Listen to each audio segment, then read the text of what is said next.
Voyez-vous, dans notre intervention, on aura les deux aspects. Je vais parler de l'aspect de la révélation liée à Siméon. Et l'aspect de la révélation liée à Anne. Elle aussi, elle s'appelle Anne. Elle est bien placée pour nous parler de Anne. Ouais. Donc c'est dans Luc chapitre 2. On va essayer de raccourcir rapidement. C'est pourquoi j'ai donné déjà les grandes idées qui tournent autour de ce thème-là. Luc chapitre 2. Luc va nous parler effectivement. Luc, c'est un homme, sa particularité dans ses écrits, avec les deux écrits qu'il a fait dans la Bible, que ce soit l'évangile selon Luc et les actes des apôtres, sa particularité, c'est l'action du Saint-Esprit. Comment l'Esprit de Dieu peut associer l'être humain pour révéler la gloire de Dieu et nous rendre nous aussi utiles et efficaces dans le service. Donc lorsque vous lisez Luc, son intention est dans ce sens. L'Esprit de Dieu, l'Esprit de Dieu, l'Esprit de Dieu. Et je crois que cette église aussi, avec votre thème, notre intimité avec Dieu, accompagnée par l'Esprit de Dieu, c'est pour nous rendre utiles et efficaces. Amen. Donc du coup, nous n'avons pas à occuper inutilement le terrain et l'espace, le temps que Dieu nous donne de compter. C'est vraiment compter. Et nous devons maximiser nos efforts pour que non seulement nous puissions racheter le temps, mais qu'on se rend utile. Chacun est en train d'écrire son histoire de diverses manières. Positivement comme négativement. Mais l'élément intéressant, quelle sera la conclusion de ton histoire? Positive ou négative? Surtout que notre éternité n'est pas liée à la terre et aux réalités de la terre. Notre éternité pour le ciel. On commence sur cette terre et on doit terminer au ciel. Au ciel avec Dieu ou au ciel sans Dieu. Comment? Avec le texte, c'est encore Luc, chapitre 16, il nous parle du riche, qui est terminé à l'enfer. Dans une éternité infernale, comme aussi Lazare, c'est pas parce qu'il a été pauvre. Il est parti au ciel, mais dans sa pauvreté, il a accepté Dieu. Et il s'est retrouvé effectivement aussi dans le paradis de Dieu. Nous croyons que Dieu a une intention pour cette assemblée, pour cette mission, pour nous, par rapport à notre salut, mais aussi par rapport à notre utilité du service. Vous me suivez un peu? Donc dans le chapitre 2, verset 25, il a dit ceci. Et voici, il y avait à Jérusalem un homme appelé Siméon. Cet homme était juste et pieux. Il attendait la consolation d'Israël. Et l'Esprit Saint était sur lui. Verset 26. Il avait été divinement averti par le Saint-Esprit qu'il ne mourrait point avant d'avoir vu le Christ du Seigneur. Verset 27. Il vint au temple, poussé par l'Esprit. Et comme les parents apportaient le petit enfant Jésus pour accomplir à son égard ce qu'ordonnait la loi, il le reçut dans ses bras, bénit Dieu et dit, maintenant, Seigneur, tu laisses ton serviteur s'en aller en paix selon ta parole. Car mes yeux ont vu ton salut, salut que tu as préparé devant tous les peuples, lumière pour éclairer les nations et gloire d'Israël, ton peuple. Amen. Amen. Merci pour ces instants que tu nous donnes. C'est des opportunités rares. C'est pas évident. Avec mes frères, mes soeurs, mes amis, tous ceux peut-être qui sont là comme invités. Et ce que les enfants vont faire, c'est pas évident qu'une telle atmosphère se répète encore dans notre histoire. C'est pourquoi nous voulons prendre en considération tout ce qui va être fait en ce jour. Pour notre salut, pour notre équipement et notre préparation par rapport à ton glorieux retour. Pas comme Samuel le dit, les serviteurs écoutent. Au nom de Jésus-Christ. Amen. Amen. Pour montrer l'éclat et la valeur de la venue de Christ, Dieu a joué sur plusieurs éléments. Et plusieurs acteurs sont entrés en scène pour que ce qui va se faire ne soit pas oublié dans l'histoire de l'humanité. Amen. Tantôt, la voix de Dieu sonne, tantôt, les anges descendent, tantôt, ils se révèlent au berger, tantôt, les mages quittent de loin et ils viennent pour annoncer à Hérode qu'un fils est né. Et la dette, comme c'est la valeur de ce fils, c'est pas n'importe qui. Le roi des rois est né. Tremblant en tout cas, excusez-moi l'expression, dans son petit caleçon, il va faire tous ses efforts pour pouvoir étouffer et détruire cette vérité. Mais comme Dieu veille sur sa promesse, il veille sur sa parole, l'enfant va être conservé jusqu'à ce que sa mission soit accomplie. Amen. Amen. Ici, dans cette assemblée, on a les deux dimensions. Ceux qui sont déjà convertis comme moi, et peut-être ceux qui ont été invités ce matin à prendre part à cette festivité avec les enfants. Mais chacun d'entre nous sera servi de part et d'autre.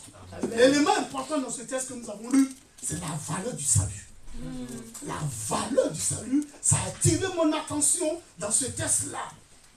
Lorsque nous lisons le verset 30, il dit « Car mes yeux ont vu ton salut. » Les amis, ne jouons pas avec le salut.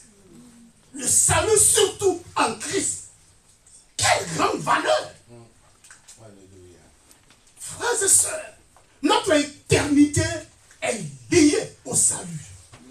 Aujourd'hui, les gens jouent avec. Pourquoi? Parce que quelqu'un, nous, notre nature humaine, à cause du péché, Adam et Ève, depuis l'éternité, comment on appelle le jardin d'Éden, ça fait que l'homme, lorsqu'il n'a pas souffert pour quelque chose, et on lui fait un don, il joue avec. Il s'amuse avec. C'est pourquoi c'est un chant, on ne doit même pas chanter à l'église. Le salut de Dieu est versé, oh, ramassé, ramassé, ramassé, oh, ramassé. C'est comme si Dieu n'a pas souffert pour ça. Donc c'est versé là, je peux le perdre, et puis demain je m'en vais ramasser encore, et puis je continue. Je vous en supplie, derrière le salut de Dieu se trouve un jugement infernal, une condamnation d'éternité. Comme aussi derrière le salut de Dieu se trouve une éternité glorieuse et merveilleuse. Il y a un prix qui a été payé. Et Siméon, étant conscient de la valeur du salut, mes yeux ont vu ton salut. Ce n'est pas notre salut. C'est le salut de Dieu que Dieu nous offre. C'est un don parfait de Dieu pour nos frères et sœurs. Prenons conscience. Quelqu'un a payé le prix pour nous. Dieu a payé le prix. Ce qu'il avait de cher et de plus précieux, il a livré pour nous. Jean le dit dans Jean 3, 16, car Dieu a tant aimé le monde qu'il a donné son Fils unique, afin que quiconque croit en lui ne périsse point, mais qu'il ait la vie éternelle. Il a souffert. Il a l'unique. Il a offert pour nous. Nous avons l'unique. Est-ce qu'on est prêt à donner? Même on a 10. Est-ce qu'on est prêt à donner un? En parlant de dîmes. Lorsque dîmes là, tu as un petit argent, c'est facile de payer ta dîme. Mais lorsque tu commences à avoir des avoirs qui grimpent, 1000 euros, 2000 euros, et puis tu vas donner 200, 300, 5 000, 10 000 euros, je vais donner 1000 à quoi à l'église? Ah, encore là-bas. C'est là on voit la réalité du cœur de l'homme. Dieu n'a pas besoin de notre argent. La dîme est fixée pour évaluer, nous, notre attachement au donateur ou au don.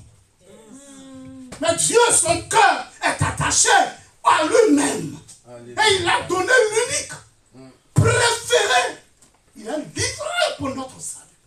Qu'est-ce qu'on fait de ce salut-là? Siméon dit que c'est un salut de valeur. C'est un salut de valeur. Salut que tu as préparé devant tous les peuples. Ça n'a pas été comme ça, mais c'est préparé. Dieu prend soin de préparer. Aussi, l'éternité est préparée aussi. C'est pourquoi nous ne jouons pas avec notre éternité. Il y a quelque chose qui nous attend. Tu n'es pas né pour vivre comme un animal. Même si les animaux sont beaucoup appréciés dans cette nation, cependant, il y a une éternité liée à ton âme. Elle est précieuse. Il ne faut pas brader ton salut. Ça, c'est d'autres expressions encore. Tu vois qu'on utilise ça. On a un sac à dos. Jamais. Prends conscience. Prends conscience, tu es un être éternel. Tu as une naissance, mais tu n'as pas de fin d'existence. Oui, la mort ne met pas fin à ton existence. C'est l'existence corporelle qui finit. Mais ton âme a une éternité avec Dieu à l'enfer. Et là, Siméon apprécie ça. Mes yeux ont vu ton salut. Salut que tu as préparé depuis. Lumière pour éclairer les nations. Et gloire d'Israël, ton peuple. Mais aussi, encore je dirais, gloire et gloire pour l'Église qui est l'épouse de Jésus-Christ. Voilà ce qui attend les chrétiens. Et là, lorsqu'on le sait, on s'amuse pas avec. Peut-être tu l'as eu gratuitement.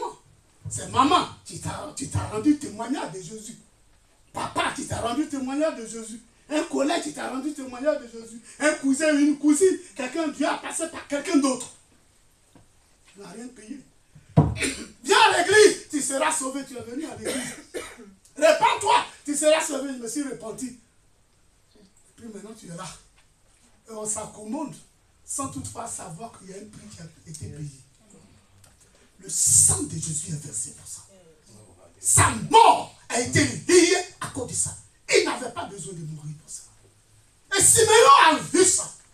Il a précisé ce matin que le Saint-Esprit ouvre nos yeux pour prendre en sérieux ton salut en Christ. Et rien d'autre au monde, ni tes études, ni tes exploits, ni vraiment les biens de ce monde ne peuvent te comparer à ta position en Christ. C'est pourquoi prends ça au sérieux, ma soeur. Ça n'a rien à voir avec le mariage. Que depuis tu attends, cette fin d'année, Seigneur, si tu ne m'as pas donné mon mari, dès que je ne vais plus à l'église. Ouais, regarde, plus à l'église à cause de mari. Demande à ceux qui sont mariés même là, ils veulent sortir peut-être dedans. Il y a certaines prières, légèreté des paroles qu'on sent comme ça. Dans mes études là, si cette année papa donne mon diplôme et que je n'ai pas eu un bon boulot, je ne viens plus à l'église. Mon ami, ton salut est lié à un diplôme terrestre. Demande à tes professeurs comment ils terminent leur vie. Les décas, comment on appelle, les mollets, les molières, et bien d'autres encore. Et Shakespeare est aussi en Angleterre. Comment ils ont terminé leur vie avec tous ces diplômes-là? Les amis, vanité, des vanités, nous dit un super philosophe, c'est tout des vanités. Ton salut par rapport aux résultats scolaires, ta position estudiantine, c'est pas lié à ça. Par rapport à ton travail, mes amis, en Jésus, nous avons le meilleur et l'excellent. C'est pourquoi nous devons prendre au sérieux notre salut. Ne vous laissez pas décourager par quoi que ce soit. L'année a été difficile. Pénible pour moi. Les résultats ont pas marché. Moi-même, là, tout ce que j'ai demandé à Dieu, et il n'a pas encore fait pour moi. Et encore ça. Et puis encore. Les amis, Jésus revient bientôt. Malgré, tu vas faire quoi avec? Diplôme, tu vas faire quoi avec? Travail, tu vas faire quoi avec? Même santé, tu vas faire quoi avec? Si Jésus revenait aujourd'hui, pendant que je prêchais à la fin ce soir-là, il venait. Qu'est-ce qu'on a tué à tout ça? Ça va servir. Puis souvent, lorsqu'on a des grands rêves, on oublie l'essentiel. Je ne vous demande pas de plus étudier. Je ne vous demande pas de ne pas avoir des rêves pour vous se marier, avoir des enfants. C'est parce que je suis en train de dire d'économiser, même de faire des projets. Cependant, mets Dieu au-dessus de tout. Amen. Mets Dieu au-dessus de tout. Car tout peut arriver. Et si tout peut arriver, Dieu peut tout enlever. Mais que ton salut demeure. Amen. Satan peut tout enlever aussi. Mais l'élément qui ne peut pas t'enlever, c'est ton salut en Christ. Amen. Et là, Simeon le dit, sans embâche, sans retenue, sans doute. Mon salut là, je l'ai vu, je l'ai touché, je l'ai embrassé. Frères et sœurs, que le Seigneur nous aide. Pour dire, je le prends dès l'évangile. Car c'est la puissance de Dieu pour le salut de qui on croit. Ça c'est clair, frères et sœurs, tu es expérimenté. Ils ont vécu le monde. Ils ont eu un savoir immesurable. Ils ont eu des renoms pompeuses. Cependant, ils vont tirer des conclusions. Que tout est lié au salut. Il y a une valeur qu'on ne peut pas véritablement quantifier dans le domaine du salut. Frère, prends soin de ton salut. Dis attention à ton frère. Prends soin de ton salut. Prends soin de ton salut. Prends soin de ton salut. Alors, lorsque tu dis prends soin de ton salut, il y a des dispositions. Et c'est là que je vais terminer. Donnez la parole. Amen. Quelles sont les dispositions que Siméon a prises pour que son salut lui soit profitable et qu'il soit instrument de révélation de la connaissance de Dieu à nous, à vous et à moi, et d'éternité à ceux qui viendront. C'est ça. Il a dit ceci au verset 25. Que si cet homme, vous voyez, était juste et pur. Je ne veux pas aller dans les détails, comment on appelle, théologique, parce que, à cause du temps. Mais retenez ces expressions qui ne sont pas posées là, cadeau, était juste et pur. Un juif, lorsqu'on parle de justice, c'est vrai, c'est entre le bien et le mal. C'est celui qui a connu Dieu ou n'a pas connu Dieu. En même temps, un juste aux yeux de Dieu, c'est celui qui a eu la faveur de la révélation de la connaissance de Dieu. Cette faveur-là, ça fait de toi un juste. C'est pas que c'est tes œuvres, mais c'est un résultat du travail de quelqu'un. Et c'est Dieu qui a ouvert tes yeux. C'est Dieu qui nous a donné ce don. C'est une posture, c'est une position. Le juste aux yeux de vraiment des Juifs, dans ce sens-là. Christ est le juste de Dieu. Le juste, celui en qui il n'y a ni péché. Et à travers sa mort, sa résurrection, il a fait de nous des hommes et des femmes justes. Allez, que ça soit là. C'est bien. Assieds-toi là, ma soeur. Voilà, à côté de ma femme. Donc, du coup, apprécions ça. Apprécions que quelqu'un a payé un prix pour faire de nous des hommes et des femmes justes. Maintenant, en parlant de pieux, la piété n'est rien d'autre que l'ensemble, l'ensemble c'est l'ensemble de notre relation avec Dieu. Vous me suivez un peu? Il était juste et pieux. On a hérité la justice. Quelqu'un a payé le prix pour nous rendre justes. Mais la piété, c'est un travail que nous sommes appelés à faire. Parce que soit ça va fortifier notre position. Notre position en Christ. C'est l'ensemble de notre relation. Donc il y a les 5 éléments qui constituent la vie de piété. La prière, l'action de grâce, l'intercession, la louange, l'adoration constituent l'ensemble de notre vie de piété. Amen. Ne jouons pas avec. Ce n'est pas le groupe musical qui doit adorer le Seigneur lorsqu'on vient le dimanche. Tu es sauvé pourquoi? Que souvent mes frères, avec les guitares, avec le pianiste, ça ne soit pas élément de distraction. Chacun doit venir pour adorer. Hein? Elle parle en anglais? Ou bien, ça va? Non, ah, ok. C'est le traducteur pour français en anglais tout à l'heure. Ok, du coup, dans ce sens-là, en parlant de la vie de piété, nous avons reçu gratuitement le salut, mais nous avons pour devoir d'exercer la vie de piété. Par rapport à mon comportement, par rapport à ma vie, mon caractère, ma mentalité, mes choix, doit refléter la dimension de ma relation avec le Seigneur. C'est pourquoi, en voyant le comportement d'un frère, d'une soeur, même des leaders, d'un responsable, on peut évaluer qui tu es. Quelle révélation tu as eue de Dieu. Frère, cette église en a besoin des hommes et des femmes justes et purs. Ici, notre Dieu puisse être proclamé dans ce sens. Donc cet homme-là, il était juste, il était pur. Mais aussi, il attendait la consolation. Est-ce que nous attendons aussi le retour du Seigneur comme une nourriture, une denrée rare que nous en avons besoin? Est-ce que nous avons soif du retour du Seigneur? Souvent on fait tous nos programmes. Et à la fin de l'année 2025, souvent c'est ça, c'est pourquoi nos bilans sont négatifs et souvent on est triste. Parce que ce qu'on avait prévu là, le retour de Jésus n'était pas dedans. Cette année 2025, là, il faut que ça soit mon année de mariage. Ça soit mon année du diplôme. Ça soit mon année du bon boulot. Ça soit mon année de promotion. Ça soit mon année, en tout cas, d'élévation. Et puis maintenant, à la fin, voilà, maintenant, à la fin de 2025, tous ces éléments-là, tu regardes derrière, tu te rends compte que ce que tu as dit, le 31 décembre 2024, là, il n'y a rien dedans. Allons-y, allez-y. Non, mon frère, allez-y. J'arrive même.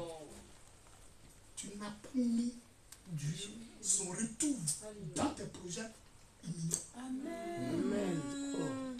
Le fait d'avoir la vie, ça dépasse tout. Ça dépasse tout. Amen. Et souvent, lorsqu'on a la vie et qu'on veut formuler le projet, on ne met pas la vie dedans. C'est nos besoins que nous mettons dedans.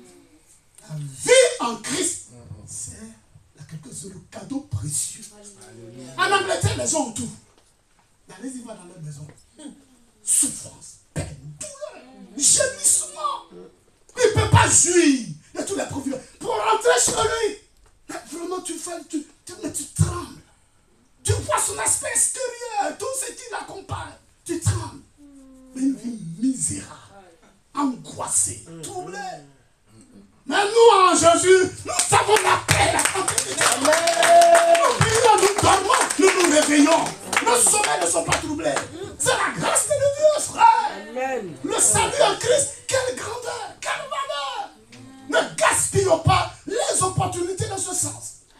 Pour terminer avec cet homme-là, c'est un homme de l'esprit Simeon. Pasteur Adou, je crois qu'actuellement vous insistez sur l'esprit de Dieu dans cette église. Amen. Vous regardez le texte qu'on a lu, Simeon c'est un homme de l'esprit. Dis à ton voisin, sois un homme ou une femme de l'esprit. Sois un homme ou une femme de l'esprit. Ça veut dire quoi? Sois un homme ou une femme de l'esprit. Bien aimé, regardez-moi s'il vous plaît. Nous avons des oreilles pour écouter les autres. Nous avons la bouche pour parler aux autres. Est-ce qu'on a des oreilles pour écouter le Saint-Esprit? Et si on a même des oreilles pour écouter le Saint-Esprit, est-ce qu'on a un cœur pour obéir au Saint-Esprit? C'est pas n'importe qui. C'est pas un petit quelqu'un qu'on vient, on le met dans le cœur et puis il reste dans la case. Alors écoute-moi, suis-moi. Allez, fais ce que je vais te dire.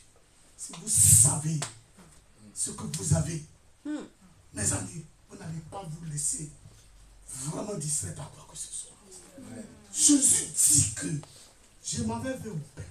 Ce qui va arriver là, ça me dépasse. Vous aurez plus que moi. Vous allez faire plus que moi. C'est pas un homme qui parle, c'est pas Pierre, c'est pas Jean, c'est pas Paul. C'est Jésus qui dit ça. Mais au bénéfice de quoi ils vont faire ça? Le consolateur va venir. L'esprit de vérité. Il sera où? Il sera en vous. Amen. Combien de fois nous les chrétiens, peut-être c'est pas ici seulement, mais là-bas, ici là, personne ne m'appelle, personne ne me rend visite. Je suis seul. Vraiment, cette église-là, on ne va pas visiter aux gens, on n'appelle pas. Je suis seul. Seul et seul. Tu vas mourir dans cette structure, tu signes ne chantes pas de langage. La vie et la mort sont au pouvoir de la langue. Celui qui veut manger le fruit. Mais cet esprit est venu de où? Il est où pour que tu sois seul? Il est en toi.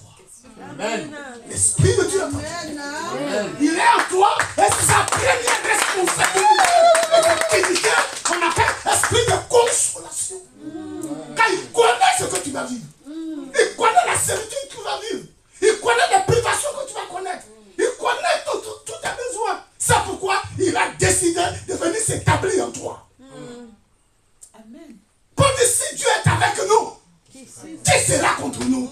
Mais qu'est-ce que nous faisons du Saint-Esprit et de cette présence? Avons-nous un dialogue avec lui? Avons-nous une communion avec lui? Mes amis, les mystiques, ils n'ont pas le meilleur. Ils ont les démons, ils ont les clubs, francs-maçons, comment on appelle, Rose-Croix et autres. Cependant, ils cultivent avec les esprits. Et nous avons le meilleur. Nous avons l'excellent. L'Esprit Saint, l'Esprit puissant, l'Esprit qui est le patron des esprits. Comment nous le traitons? Comment nous vivons avec lui? Et avec lui, on dit, mais personne ne me rend pas visite. Les anciens, les diables m'ont abandonné dans cette église-là. Alors que l'Esprit de Dieu est là avec toi, tu fais quoi de lui?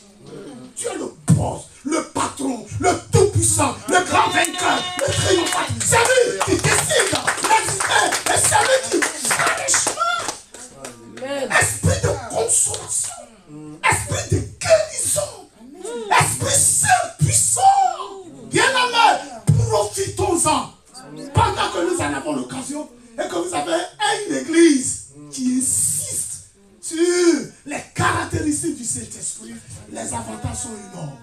Simeon, c'est là sa particularité.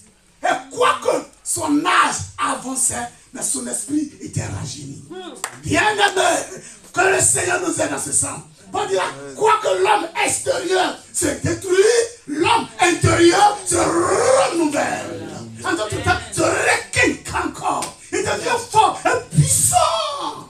Amen. Dieu est avec toi. Vous vous retrouvez dans ce qu'il dit. C'est ça Noël. C'est ça la venue de Jésus. Mais aussi, c'est ça aussi qui nous prépare à son glorieux retour. Amen. Tu as quelque chose à ajouter par rapport à Anne? Car on a parlé en quelques minutes, on a parlé de Siméon qui a su cultiver cette venue de Christ-là. Et Dieu veut nous disposer, cette revenue de Christ serait excellente et définitive Il ne faut pas rater ça. Et c'est ce que Anne va mettre l'accent là-dessus par rapport à son sein. Jésus revient. Amen. Es-tu prêt? Es-tu prête? Dis à ton voisin, ta voici. Nos projets ne nous accablent pas, mais que véritablement notre communion avec Dieu s'impose à nous. Alors nous invitons notre soeur, nous le prions, pour dire quelque chose par rapport à Anne et sur la venue du Seigneur. Amen, amen, amen. Nous saluons bien dans le nom du Seigneur. Amen. Effectivement, on va parler de Anne. Dans Luc 2, à partir du verset 36 jusqu'au verset 38. Seulement 3 versets, mais honnêtement, ce sont 3 versets qui sont puissants dans la manière de vivre de Anne. Nous lisons. Il y avait aussi une prophétesse, Anne, fille de Phanuel, de la tribu d'Azer. Elle était fort avancée en âge et elle avait vécu 7 ans avec son mari depuis sa virginité. Restée veuve et âgée de 84 ans, elle ne quittait pas le temple et elle servait Dieu nuit et jour dans le jeûne et dans la prière. Étant survenue, elle aussi, à cette même heure, c'est-à-dire la même heure où Siméon a vu Jésus, à cette même heure où Marie et Joseph sont venus pour présenter Jésus, elle louait Dieu et elle parlait de Jésus à tous ceux qui attendaient la délivrance de Jérusalem. Amen. Amen. Donc je crois que Anne, elle avait tout compris ce que le pasteur vient de dire. Amen. Elle avait tout compris aussi ce que Siméon avait déjà reçu aussi du Seigneur. Vraiment, c'est un exemple pour nous tous. Amen. Parce qu'on dit que cette femme-là, Anne, d'abord, elle est restée vierge jusqu'au mariage. Donc on ne sait pas quel était son contexte. Est-ce que ses parents étaient craignant Dieu? En tout cas, elle a su faire son choix de vouloir craindre Dieu, de respecter la parole de Dieu, de vraiment suivre les commandements du Seigneur jusqu'à arriver dans le foyer. C'est une exhortation. On nous a dit que dans cette assemblée, il y a assez d'étudiants, assez de jeunes. Et je crois que c'est un challenge, comme on dit, un défi qui est lancé à toute la jeunesse. Amen. Mais à nous tous, en réalité, de suivre les voies du Seigneur. Amen. Parce que nous savons que le monde actuel là, a des manières de vivre, des manières de penser, des mentalités qui ne sont pas conformes à la parole de Dieu. Donc si nous voulons suivre le Seigneur, c'est un choix que nous avons à faire. On ne doit pas suivre le mouvement de tout le monde, mais se positionner, se déterminer. Où est-ce que je veux aller? Qui est-ce que je veux suivre? En tout cas pour moi, à l'âge de 18 ans, j'ai choisi de suivre la parole de Dieu. Et honnêtement, jusqu'à présent, je ne regrette pas.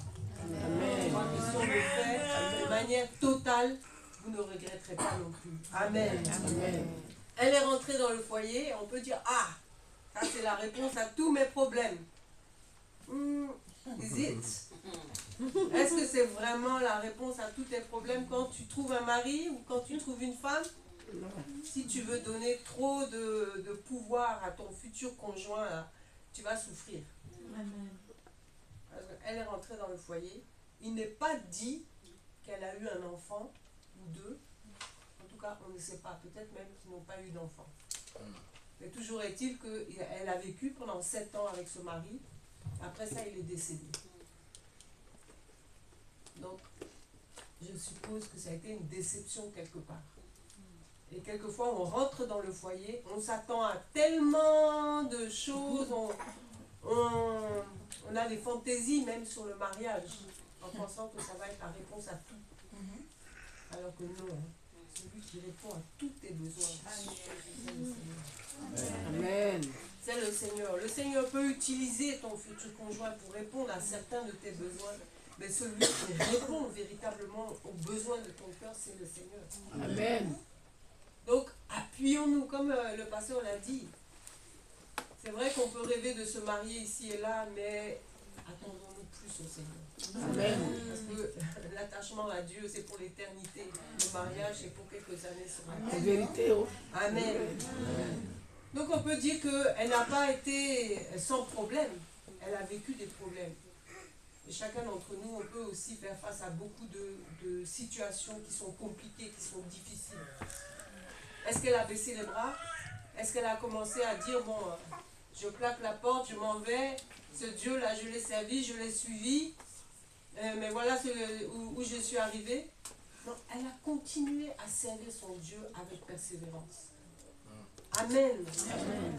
Et c'est ce que nous devons faire.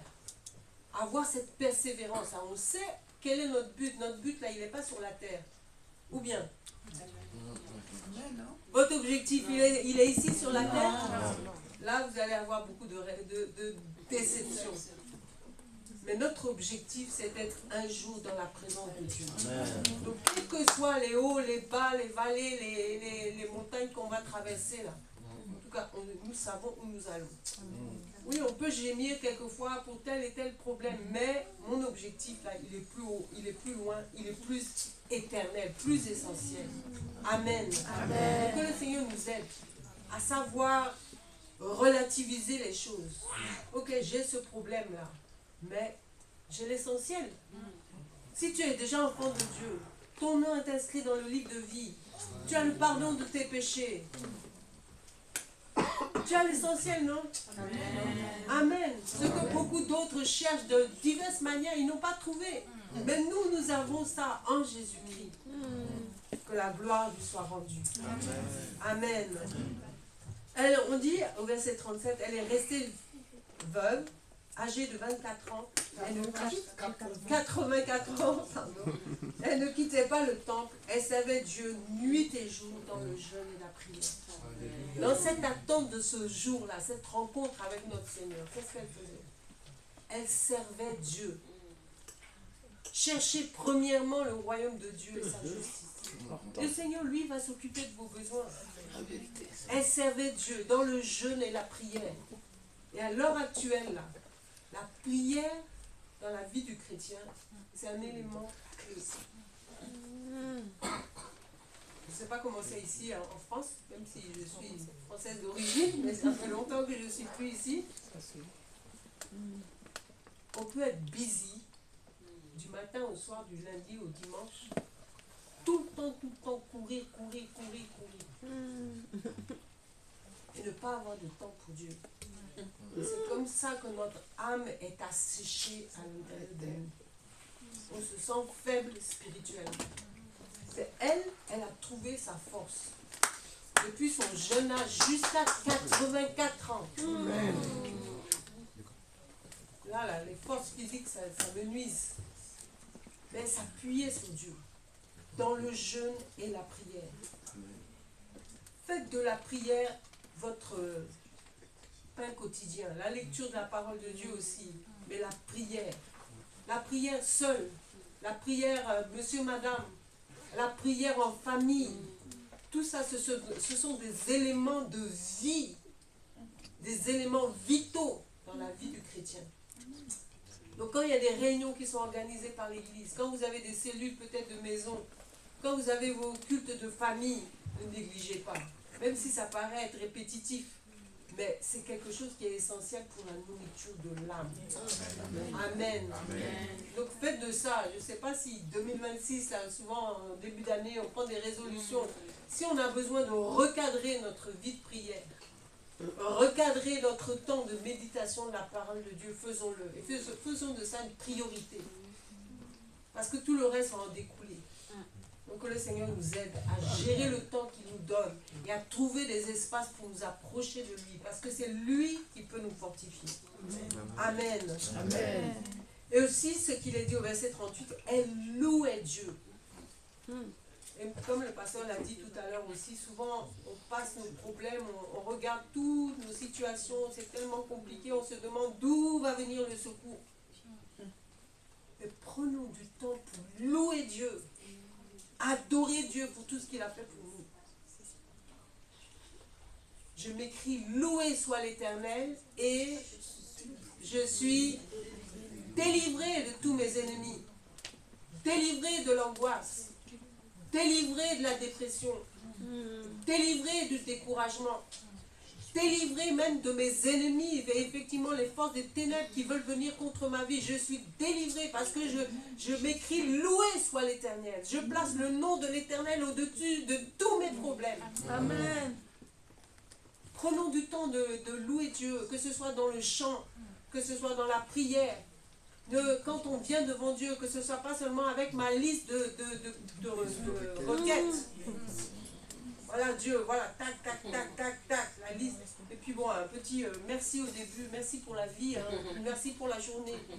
Non, prenons du temps pour adorer Dieu, élever son nom, glorifier son nom. Il est tellement grand, tellement plus grand. Et quand on contemple sa grandeur, mais nos problèmes deviennent petits.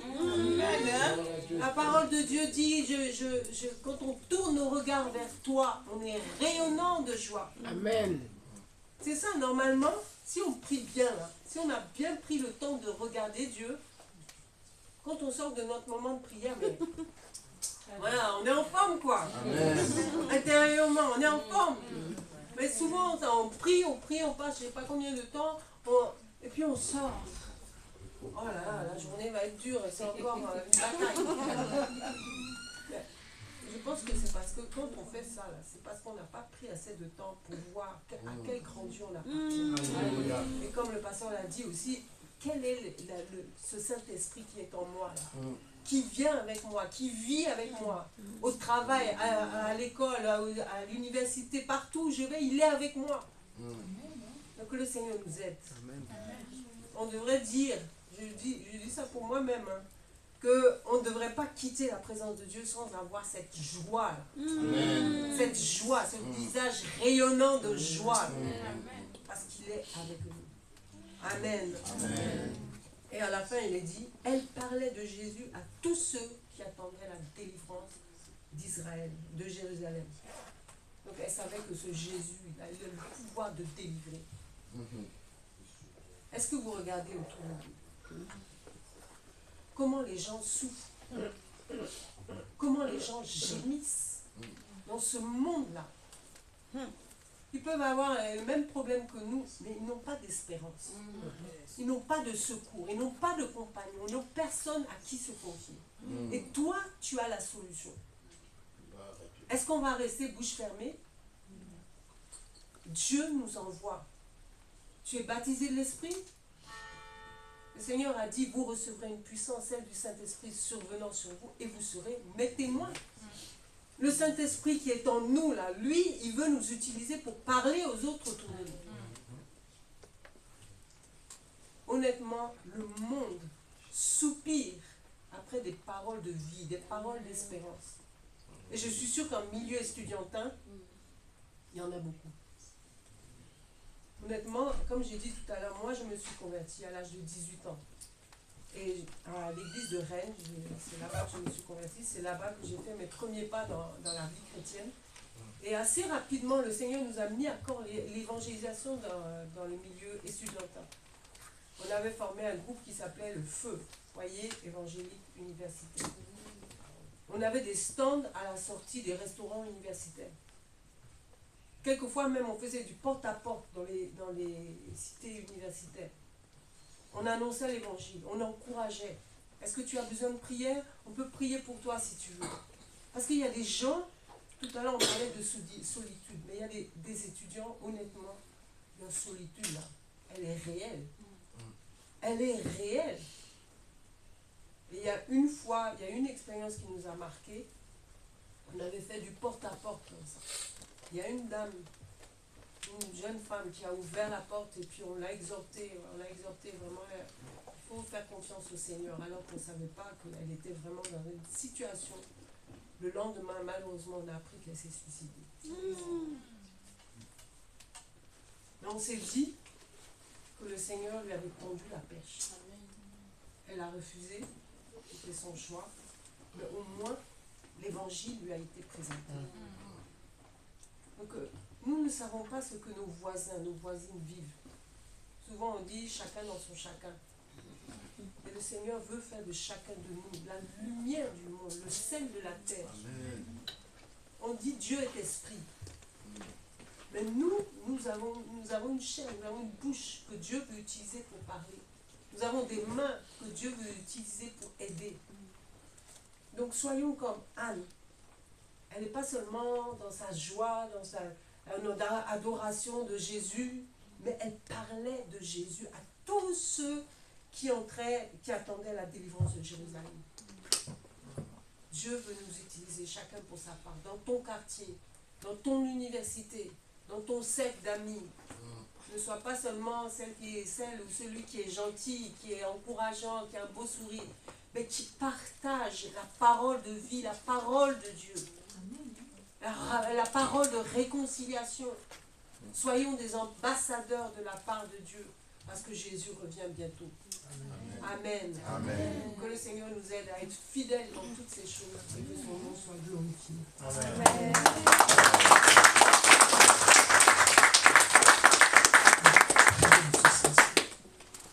Les trois dimensions, ceux qui sont là pour la première fois, sont venus aussi Noël, les enfants vont faire des prestations, et tu as entendu cette parole, tu veux donner l'heure au Seigneur, vous pouvez vous tenir debout, on va prier pour vous. Ça c'est la deuxième dimension, nous sommes déjà sauvés. Nous, on est déjà sauvés, mais malheureusement souvent, par faute de connaissance, on périt, on n'arrive pas à valoriser la grandeur de notre salut. Et certains éléments viennent vraiment s'abattre sur nous et nous perdons de vue. Péché là, c'est pas grand chose, c'est manquer le but. C'est ça. Donc là aussi, on va prier pour toi. Pour que tu sois en mesure de te repositionner par rapport à ton salut. De donner vraiment à ton salut, travailler à ton salut, à toi. Et la troisième dimension, on va être des ouvriers du Seigneur. Je crois que cette assemblée-là, tu l'as positionnée ici dans ce milieu-là pour être des ouvriers du Seigneur. Est-ce qu'on se retrouve dans ces trois dimensions? On va se tenir.